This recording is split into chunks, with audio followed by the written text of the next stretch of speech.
بمناسبة حرب أكتوبر وذكرى حرب أكتوبر المجيدة وانتصار أكتوبر العظيم، تحية من القلب لكل رجال القوات المسلحة المصرية وكل من يعمل على حفاظ أمن مصر. لكن لازم كلنا نبقى عارفين كويس إن أطماع إسرائيل يعني في سيناء لم تنتهي. احنا بنشوف بعيننا دلوقتي هم بيتكلموا ازاي عن هم بيطمعوا في الاستيلاء على سيناء مرة أخرى. عشان كده مصر محتاجة أولا لتقوية جيشها بشكل كبير جدا، لأن بالفعل هناك تهديدات قوية جدا من إسرائيل، وإحنا شايفين إن هم ما بيعترفوش بأي معاهدات.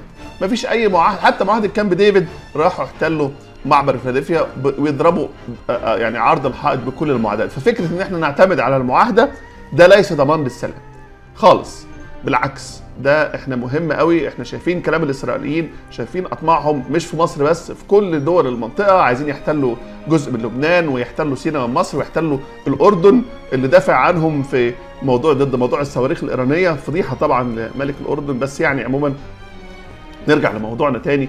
مصر احنا يعني مهم جدا ان الجيش يزود من تسليحه ويبقى على يقظه كبيره جدا.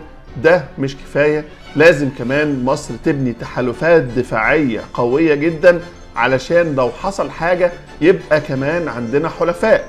دي حاجه مهمه جدا. يعني مثلا معروف ان ان اسرائيل لو اتعرضت ل يعني هجوم، معروف ان مين اللي هدافع عنها؟ امريكا وبريطانيا وفرنسا. يعني لازم يبقى عندها حلفاء. فمصر برضو لازم تبني هذا التحالف الدفاعي القوي جدا في حاله انها تعرضت لهجوم من اسرائيل.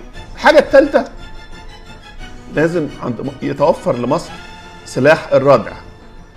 السلاح الردع الوحيد اللي ممكن ان هو يحمي مصر هو السلاح النووي. يعني وفي امثله كتير يعني نعرفها. امريكا لما حصلت على السلاح النووي، روسيا كانت بتسابق الزمن لحد ما حصلت على السلاح النووي. الهند لما حصلت على السلاح النووي، باكستان كانت بتسابق الزمن لحد برضو ما حصلت على اتفاق النووي عشان يحصل توازن الرعب او توازن الردع.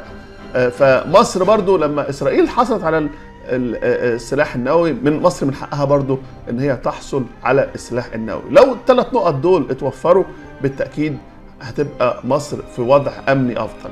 فتقوية الجيش المصري، بناء تحالفات قوية جدا من جيوش قوية يعني في حالة الطوارئ يقدروا ان هم يساعدوا وحصول مصر على السلاح النووي، خصوصا وان اعدائنا عندهم هذا السلاح. كل سنة وحضراتكم طيبين مرة اخرى بمناسبة نصر اكتوبر. بشكر حضراتكم جدا. السلام عليكم ورحمة الله وبركاته.